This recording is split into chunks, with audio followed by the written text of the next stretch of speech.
Hey, everybody on Patreon. How's it going? It's 11:07. I'm 7 minutes late. Sorry, this is a day late. But there was just a lot of stuff going on behind the scenes here at the Nerdrotic base camp. So yeah, it's like anniversary. Melissa surprised me with a bunch of anniversary stuff yesterday. We got a couples massage. I got a pedicure. Yes. Didn't get a manicure though. Didn't go that far. Yeah, yes, I did get a pedicure. It was wonderful. I feel bad for the poor woman who had to scrub my dogs. Yeah. So she is a true professional, and I tipped her accordingly. I'll see if anybody. I might be just talking to myself. That's fine. There is some news. I'm going to give you a little preview of what's going on. What's up, Morks? Chris Persia, Matthew Matson. What's up? How's it going? So I cut a video yesterday, and I got to stop doing this. I keep making videos. I'm like, I don't know if I want to put it out now, but I might. It's about Daredevil. The data has come in from Daredevil season 3, and it lost 57% of its audience from season 2. What we also found out in this data is that Daredevil season 2, since 2016, according to this company, by the way, which we got to talk about, is the most watched show on Netflix, period, over Stranger Things or everything. But how they collect the data is a little weird. Okay, so Netflix doesn't come out and tell anybody their numbers. It just doesn't happen. So there is a San Francisco-based company that basically collates and gathers what people are talking about across certain social networks and stuff. And it's a lot. It's quite a bit. And they have anonymous users who track this data. So according to that, Iron Fist and Luke Cage both lost 50% of their audience. Their audience was 50% of Daredevil's audience, and Daredevil lost 50% of their audience. Does that make sense? So Daredevil season 3 basically performed like Luke Cage and Iron Fist season 1, which isn't looking good. So don't be surprised if Daredevil gets canceled within the next month, tonight, who knows? But it's not looking good. So if you do the math on this, Dennis has put out that he thinks Disney has possibly paid Netflix off to end all this stuff. I agree with that. And I even go a little further in the video and I talk about how there's a lack of costumes and they don't let the superheroes grow into their full superhero form, except for Daredevil. And I think there's a reason for that. ABC makes these shows. So I think it's been dictated to them that do not do a full-fledged Iron Fist, Luke Cage, Daredevil, because we want to do it on our streaming service. So they sabotage their own work. Yes, some tinfoil hat shit, but that's what it looks like. That's what it looks like. So I kind of break it down in the video. So again, I might put it out later. I'll definitely put it up here on Patreon and see what you guys think of it. Does anybody even care if Daredevil gets canceled at this point?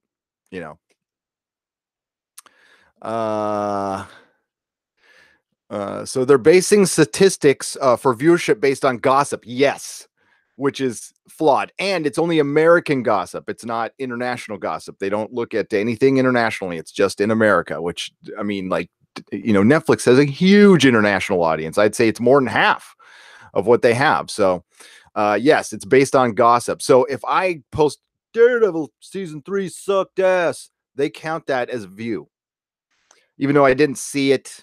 Fuck. YouTube and social networks are filled with people making opinions on shit they haven't seen. Okay. Listen, I'm guilty of that too. I have based my opinions on trailers, but I try to keep it, and Dennis tries to keep it to, we think this looks bad when we do stuff, but I don't come on my channel and talk shit about something I haven't seen or know nothing about. I try to, talk about stuff I actually care about, so, yeah, like I said, there's many YouTubers and people on Twitter are guilty of talking shit about stuff they haven't seen. That's fine. Hey, free speech. It's all good. I don't care. No judging. I would definitely like to see one more season. I would like to see him put his fucking costume back on. That really irritates me so much because it's a good costume. And it was almost like they were making fun of us, us superhero fans. And yeah, we still get made fun of, and that's fine. Good. I want us to still. I liked superheroes in their own little corner, being a niche thing, which they will be someday again. Which is fine. Which Gary, first impressions are also important, but at least you will give things a chance. Yes. And yes, first impressions are completely important, and they're worth debating, and they're worth, hey, like Titans is a perfect example of, you should not have put out that trailer. It was a bad trailer. They rushed it. It was based on just the first episode, and it was a horrible first impression. And I'll give you a little preview right now. I saw Titans, and it was good. It was actually a good episode. Now, why was it a good episode? Akiva Goldsman did not write it. Jeff Johns did. And yes, I have a huge nerd boner for the Doom Patrol. Okay. I mean, that I will admit that freely. And I thought they did them excellent. Oh my God.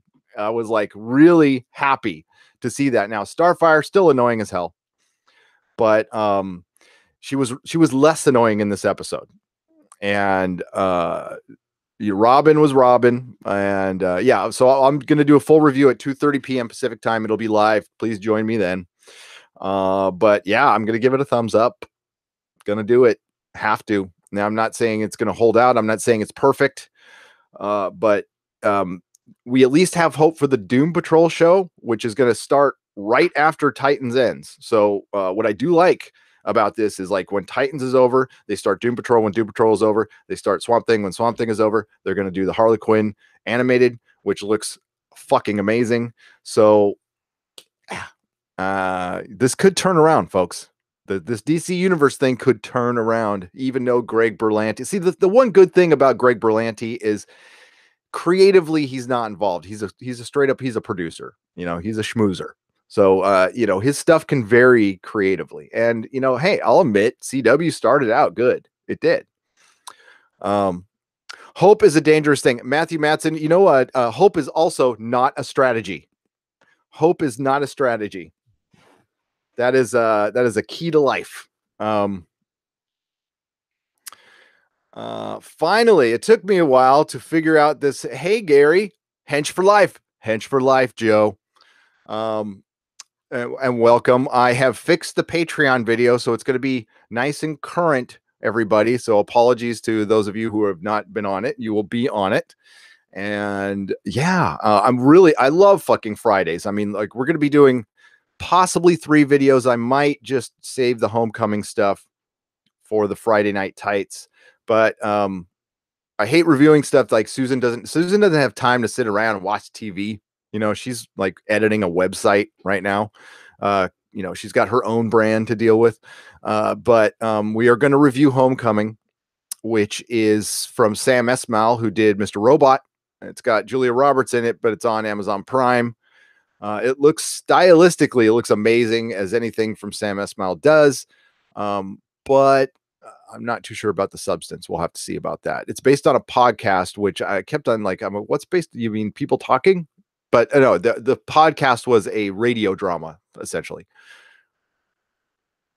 I really want them to bring Constantine on Swamp Thing, says Matthew Madsen. Oh, I mean, like, how can they not? And I don't see why they couldn't. It's a DC property.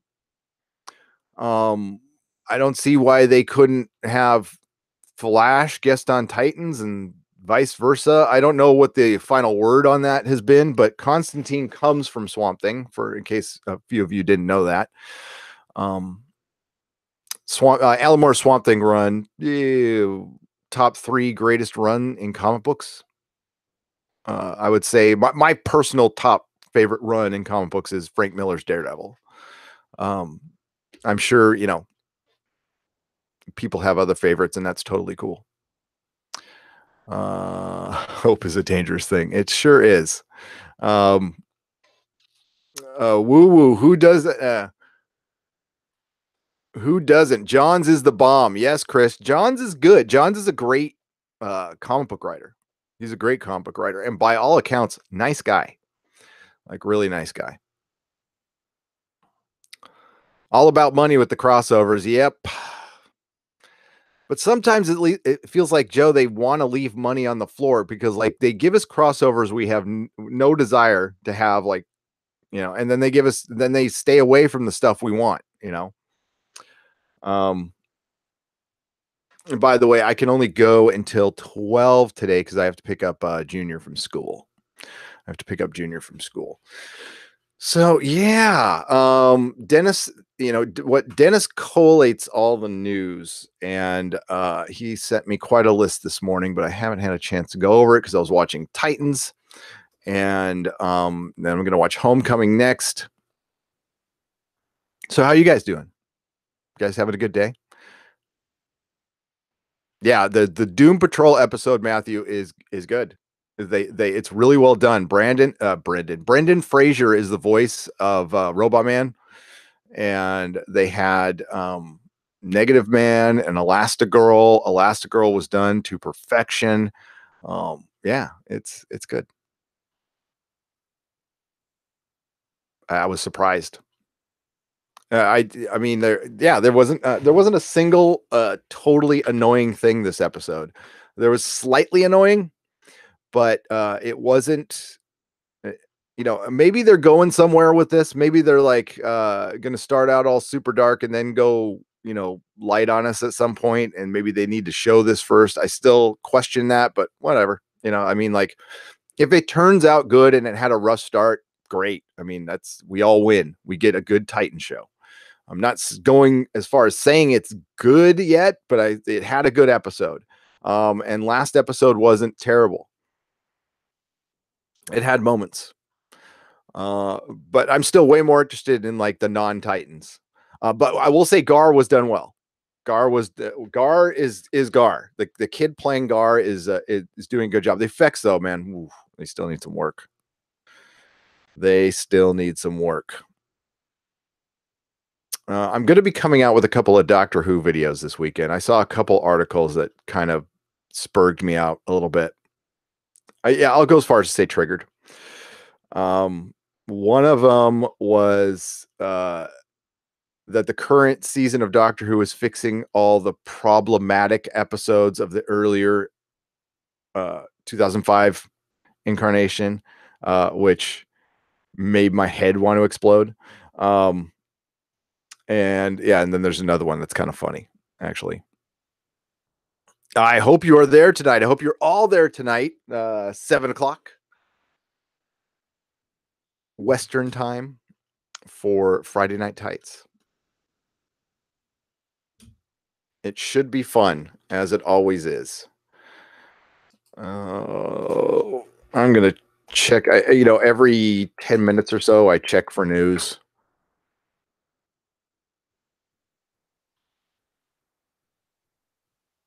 Oh, it looks like there's an excerpt from George R. R. Martin's Fire and Blood. I would like an excerpt from Winds of Winter.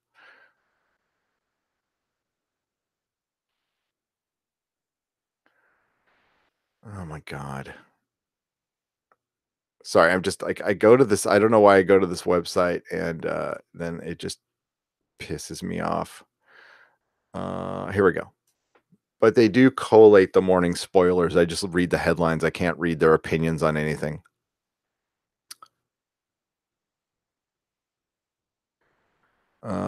It Chapter 2 is getting ready. Toy Story 4.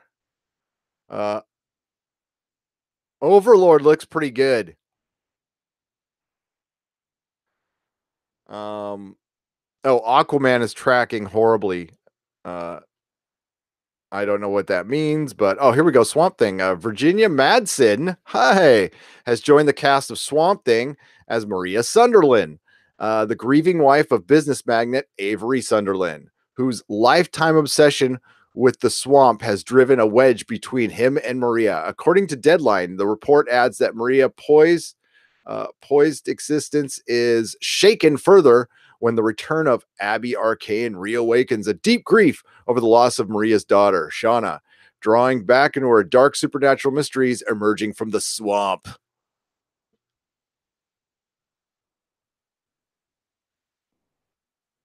That's great. Oh, they mentioned Len Wein. Isn't that awesome? Here, I'll show you guys the article. Boop doo.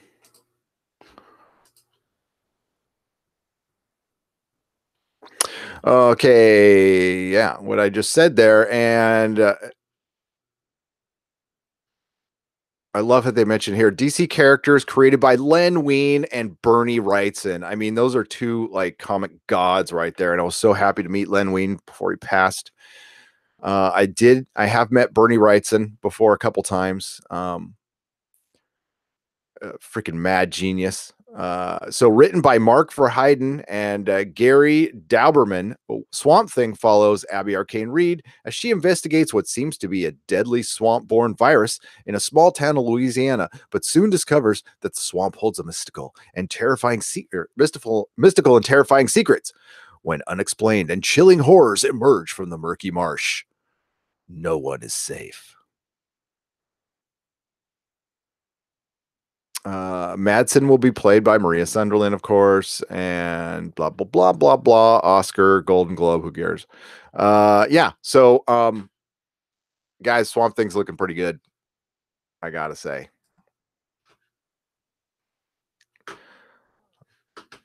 I have to say.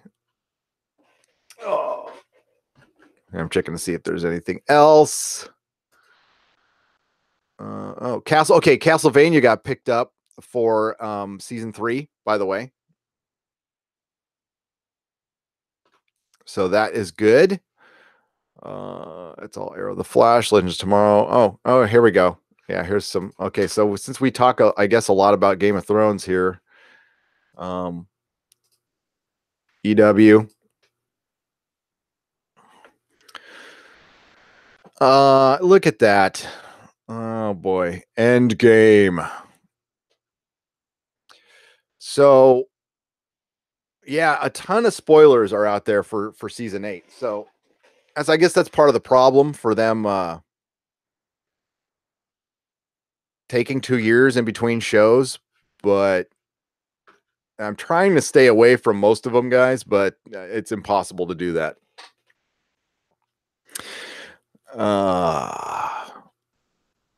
Like Batman on Titans, people want that, not Dick. Exactly. They want Batman and not Dick. But sometimes they just know Dick about Batman. You know what I'm saying?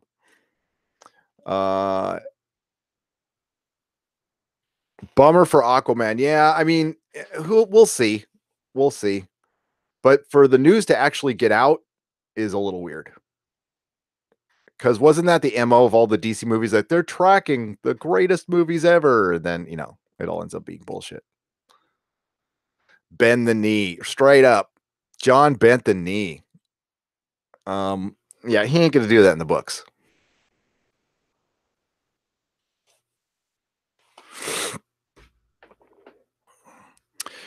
Exactly, Krish. Listen, Swamp Thing. The word on the street is it's gonna mix in Bernie Wrightson's version and Alan Moore's version. So, there's nothing wrong with the mixing a little green and red. It's Christmas time too, so I got Alan Moore's Swamp Thing book 1 on sale from Comixology. Nice. I have been scoring lately. I've been kind of a cheap ass, since I'm really like not gainfully employed at the moment. So I'm getting my business ready, and we have the salon, but been paying the bills with YouTube lately. So I've been kind of frugal, and but I've been having a lot of fun going on Amazon and buying used books for like nothing. I've been getting a bunch of graphic novels for like $2 or $3, and it's because they have a ripped cover. It's like I don't care. Yeah, we got this like just stack of books, and I think we paid $40 for it. It was great. Green and purple. Well, green and purple do go together well, Nigel. Hello, Nigel. Um, I figure you want to look at Jon Snow and Daenerys instead of me. So, yeah, but we're gonna have to pop back up to me. And you weren't looking at that. Well, sorry, you were looking at my chat. Yeah. See, I got to read my chat. I got to remember to separate my windows. There is nothing else. Like, what else? I don't care about that. I don't care about that. I'm very. Oh, look at that. Who's playing at the Warfield? Interesting. So yeah, Melissa did the B-52's hair for 2 nights, and she met Jane Weedlin from the Go-Go's, who was there because she lives here. So she was at the show, which was cool. A bummer thing is we missed the Damned. The Damned were playing Halloween night for $30 at the Regency Ballroom, but yeah, I couldn't go. Couldn't go because I had to pass out candy to little shits. And no, we didn't even get that many kids around, which sucks, because our neighborhood, is, because there's fucking no kids in San Francisco. That's part of the problem. That is part of the problem. I can't spill too much news because we have Friday night, but I mean, it's just a few of us here, so I guess it doesn't matter. And True Detective is coming out. We are going to cover True Detective.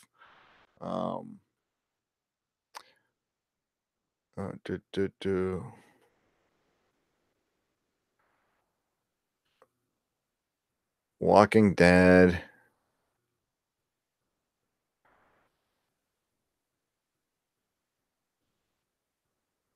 Oh boy. Yeah, there's just nothing news wise today.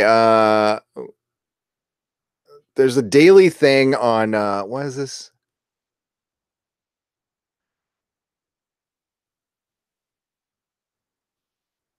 I mean, the daily news on Avengers 4, I'm so sick of it. I don't care. I just want to see the movie. We can go to the Expanse Lives blog and see what's up with that. Let's talk about the Expanse. Very casual fare here for the Patreon nooner. I just got done doing some yard work. It's very exciting. Very, very exciting. Looks like the Expanse won a sound editing award. Well, that's good. It needs to win something. And there's some interviews with Dominic Tipper. I just love that when you can contradict this with Star Trek Discovery, and you just you go and see the production photos, and it's just filled with fucking happy people, and oh, that's my alarm telling me it's 11:30, and talking about Kara G here, or Kara G, I don't know.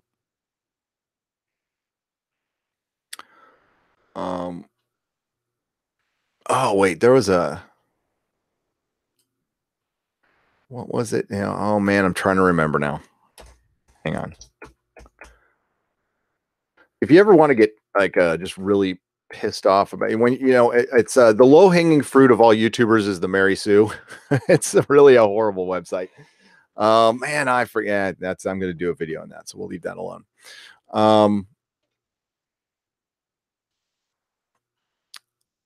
Let's see. Just talk about Kara G, and Kara G plays drummer. Okay, so drummer. If you listen to interviews with her, you know how she's got that deep voice. That is so not her. If you listen to regular interviews, she's just got his normal girl voice, and she even talks about I don't even know where this voice comes from. It just she's a true actor. She is a real badass. That is a strong woman right there. She gets shot, gets back up, blows a guy's head off, and then does pull-ups with a gun wound. It's fucking rad. That's why, if we keep on hearing, just contradict that with any character with Star Trek Discovery, it's a joke. It's a bit of a joke. Our friend, here we go. I was going to put that up, but I won't.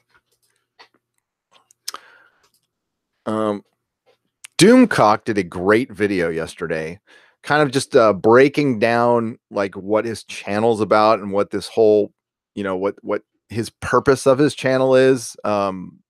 And I highly recommend you see it if you want to, like him or not. Like Doomcock thinks about shit before he says it, unlike what we do here. And he's really eloquent. I thought it was really good. Mrs. Nerdrotic loved it, by the way. And yeah, it was very good. It was very, very good. And he's talking about Star Wars, Star Trek, and really what the difference is and what we're fighting for. And it's not about being anti anything. It's out of love. It's we do this stuff out of love and passion. And yes, hate can be part of that. It is an opposite of love. It is an emotion, because if we really didn't care, that's the worst one, is not caring. Like, because after anger, it turns into apathy. And I've talked about that before. We just turn up, fuck it, don't care. And that'll be next. I mean, if Star Trek keeps going down the road, it does, it'll be next.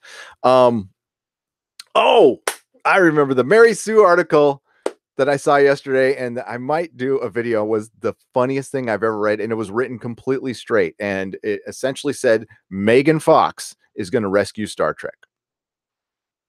I repeat, Megan Fox is going to rescue Star Trek. And I'm like, they're being funny. They're being like the Onion. And nope.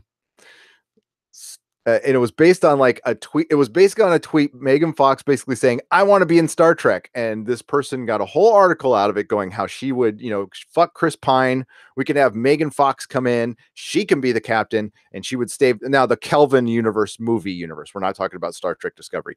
Megan Fox, which was exactly, Joe. It was fucking hilarious. Let me see if I can find it. Hang on. Goddamn Mary Sue. Megan Fox, Star Trek. And I just okay, here it is. It's so funny.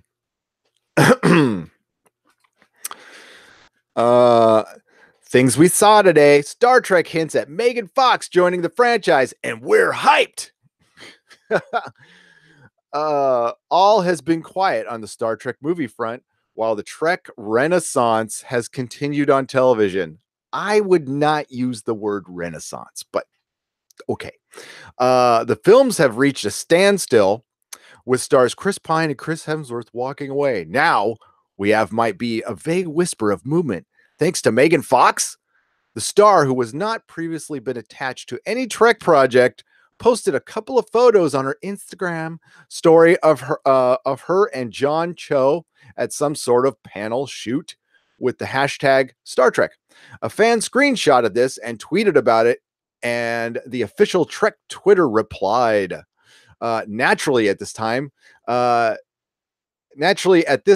run clickbaity headlines. I mean, okay, before I even go on, that's what we do here.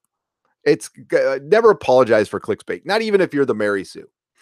About whether Fox is actually beaming onto the USS Enterprise Kelvin. We at the Mary Sue love Megan Fox, so we're all thrilled about an idea of her taking command of a starship, because it's what she deserves. And isn't that just millennialism just wrapped in a little bow there? What she deserves. Entitlement. It is a small sign of progress on the is this a small sign of progress on the films? Has she cast to fill a role of navigator, or was left behind by Anton Yelkin, or is she playing an alien or villain? What about a new captain? Yeah. How you get an article out of this? And look, they even circled it just in case you didn't see Megan Fox. Maybe she's a friend of John Cho. Maybe she will be the new Captain Kirk. I mean, that could happen. Maybe Megan Fox will be the new Captain Kirk. Megan Fox is going to save us all, everybody. Megan Fox is Star Trek Jesus. She will save us all. Megan is very hot and nice, and treated poorly by Michael Bay by all accounts, making her do some pretty sexist which, how in the fuck did that? I don't know how true it was. Okay, I'm going off of internet rumors here, so this is allegedly made her wash his car or some shit. Fuck you, dude. But yeah.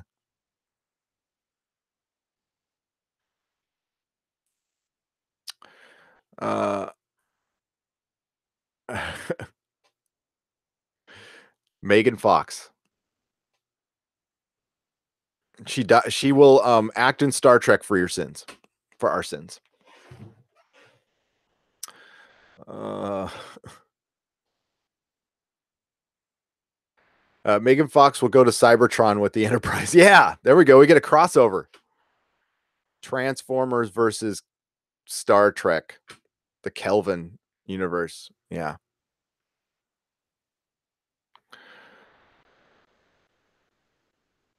Does Enterprise morph into a robot galactic transformer? Maybe.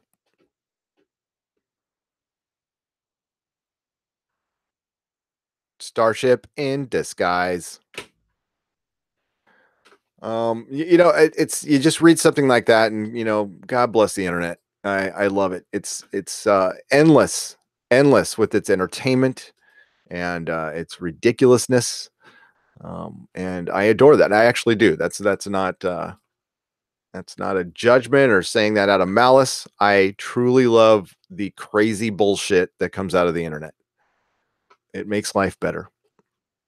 It does. Who needs the Borg? Um, yes, IDW did make a comic of that. My favorite Star Trek crossover well, I mean, the one good one was Doctor Who, and the one really horrible one is X-Men and Star Trek. um, with Jar Jar Abrams and the spawn of whiny, incompetent twonks he brings along, no one. Yes, well, uh, Jar Jar Abrams has ruined a lot of properties, and he will eventually be run off. I think his time, I think episode 9 might do him in as being the god of all things genre in Hollywood. And it just shows you that they don't really do any homework. They don't see what we are really saying. They can have all the companies in the world collate all the data in the world and chirping on the internet, but they're not really hearing us or listening to us, which is fine, which is fine. Because eventually they will grow disinterested and walk away. Now, in the meantime, they're going to do tons of damage, but oh well.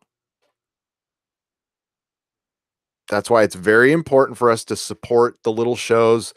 Um, like what's important for the Expanse. What we're all everything is all unicorns and fucking roses with the Expanse as it is. But once season 4 starts, people have to watch. It cannot be getting sci-fi like ratings on Amazon. Amazon is taking they're expecting to get eyes on the screen, and that's what really needs to happen. Because if it doesn't, I think we'll only get like 2 seasons.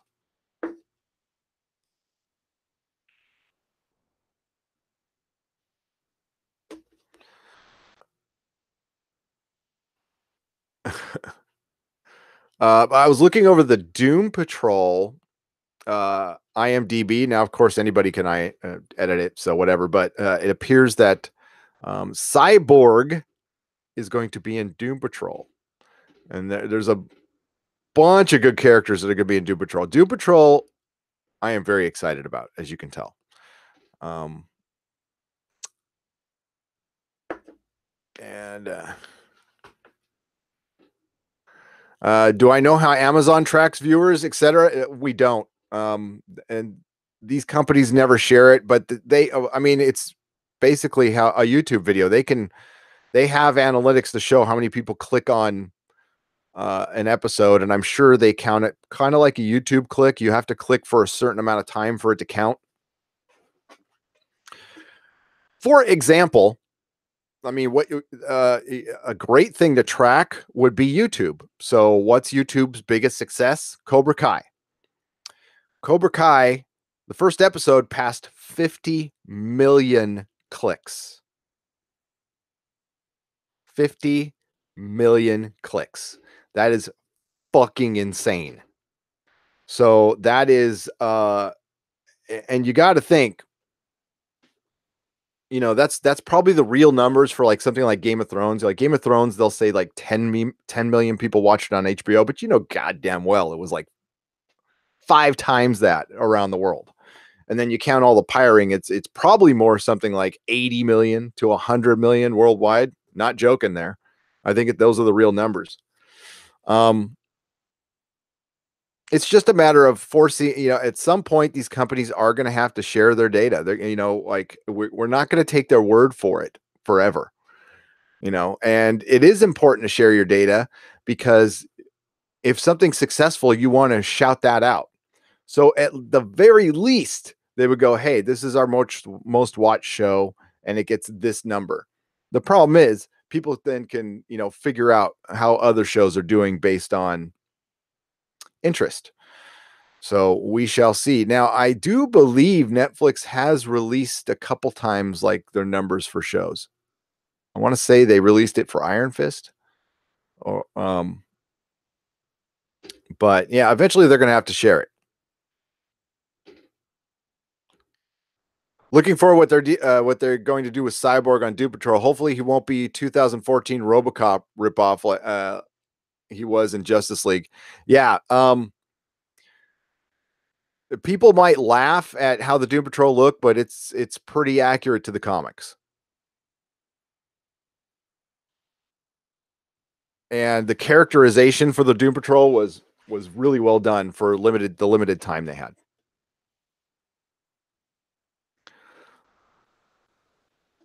I will post some pictures up of my Belter costume probably next couple days.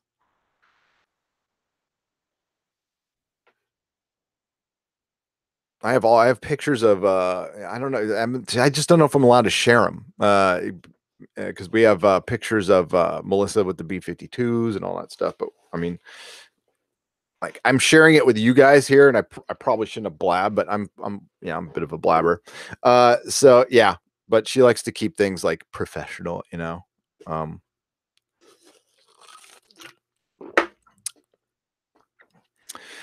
because she's a pro. Oh man, I'm getting hungry. I think I really need a sandwich today. Avocado toast, probably a turkey avocado. Oh my god, Frozen.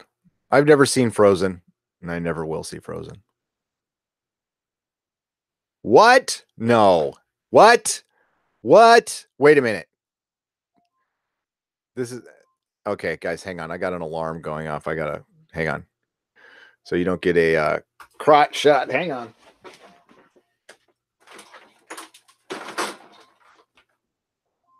Alexa, alarm off.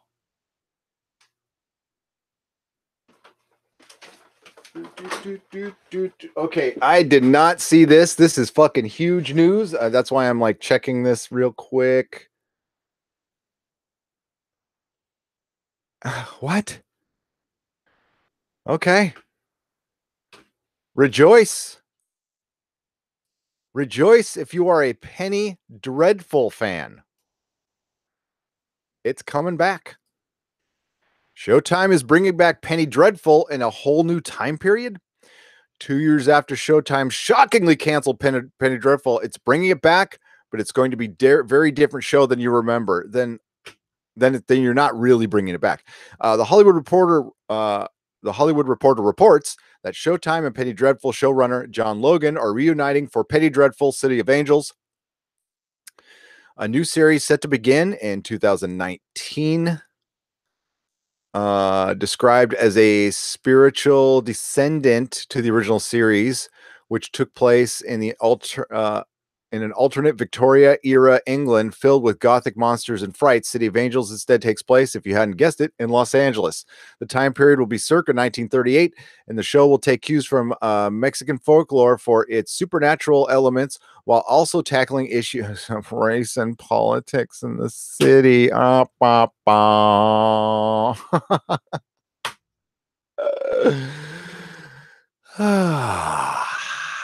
Well, because we all want to see horror fiction that is educational and tells us about racial politics in 1930s Los Angeles.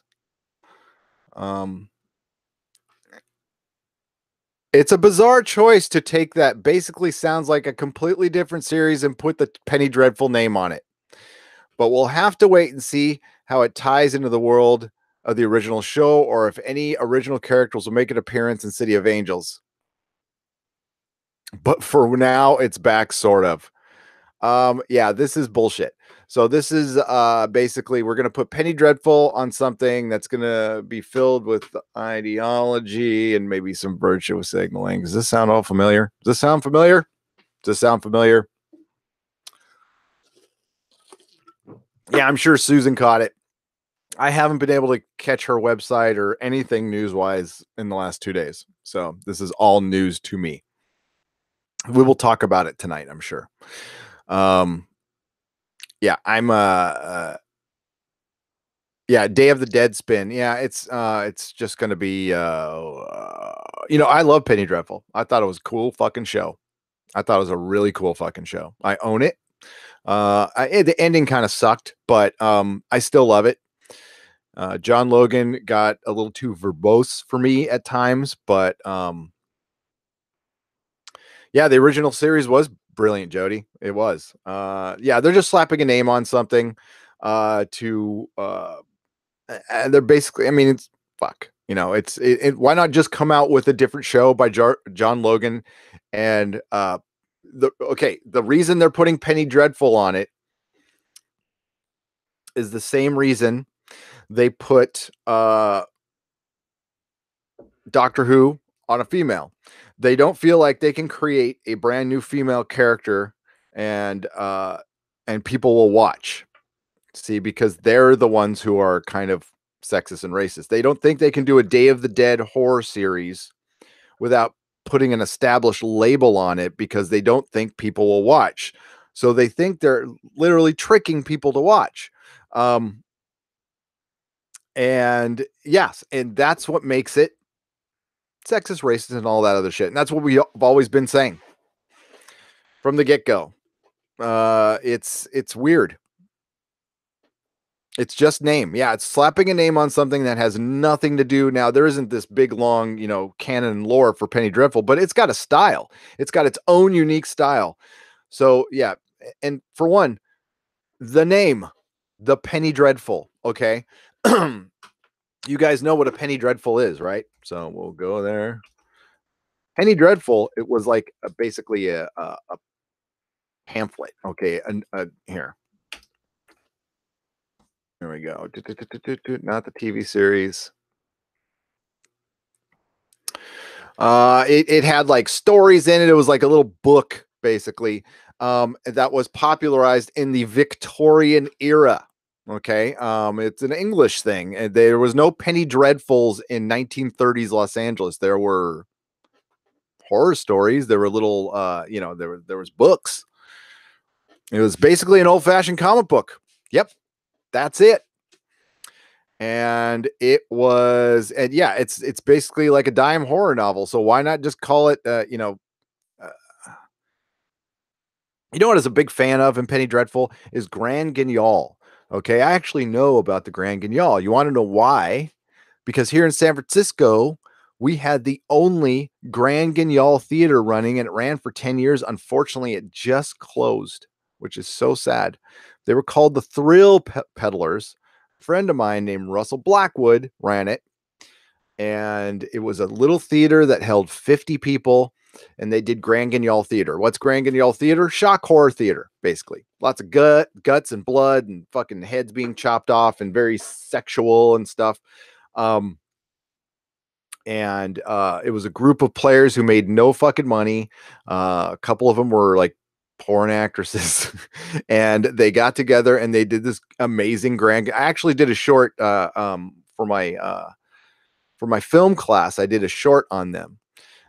And my friend Bill used to write for him. That's where I met Jello Biafra from the Dead Kennedys. He used to go there all the time to watch it. We held parties there. They how they got popular was they did a creep show camp. So they got kids. This is how we found out of them. They did a creep show camp for kids, so kids would learn about theater and horror makeup. And it was a fucking brilliant idea, and it helped fund, the theater. They just stopped doing it, and then they, but unfortunately, what's going on here in San Francisco is people are getting, people can't, you can't have small businesses anymore. The rents are going through the fucking roof, and small businesses are being driven out left and right. And it's changing the city quite a bit.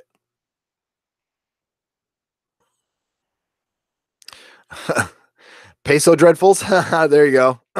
That's funny. Yeah, Penny Dreadful, like that doesn't even associate itself with 1930s Los Angeles.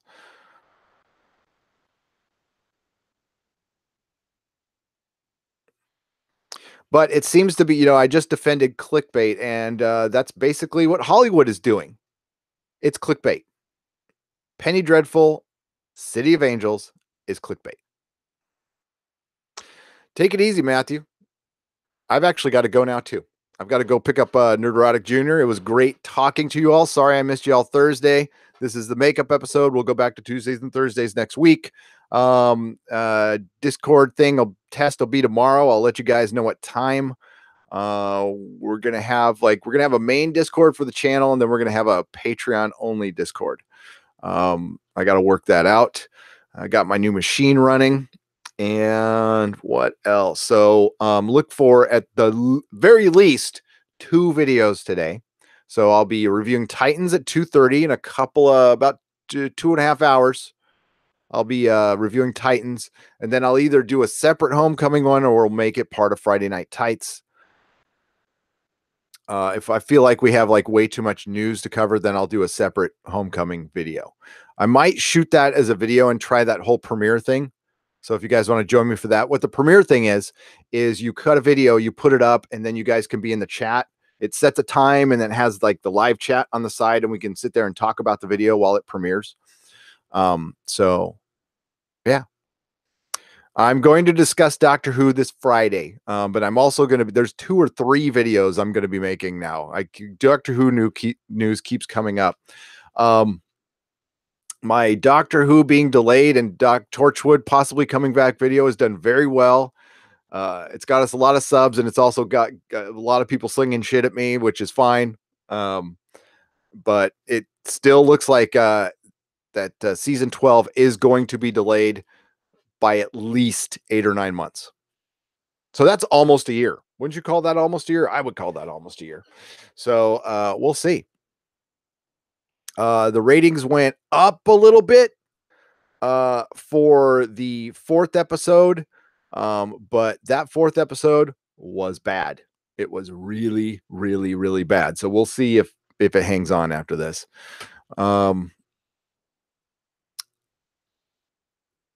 But yeah, okay. So I'm gonna go pick up Nerdrotic Jr. and get a sandwich. Toasted avocado, turkey, maybe a little bacon. Bacon's good. I like bacon. And yeah, so I will see you guys tonight. And we'll talk about this more. I'd love to hear Susan's take on it. And well, this turns into a video. It'll stay up anyway. And thank you again for all being loyal patrons. I truly appreciate it. The video again is updated again, and you will see it tonight on Friday, and we'll have lots of fun. So until then, everybody, you have yourselves a wonderful day, and I'll see you for Titans in a couple hours. Okay. Peace out.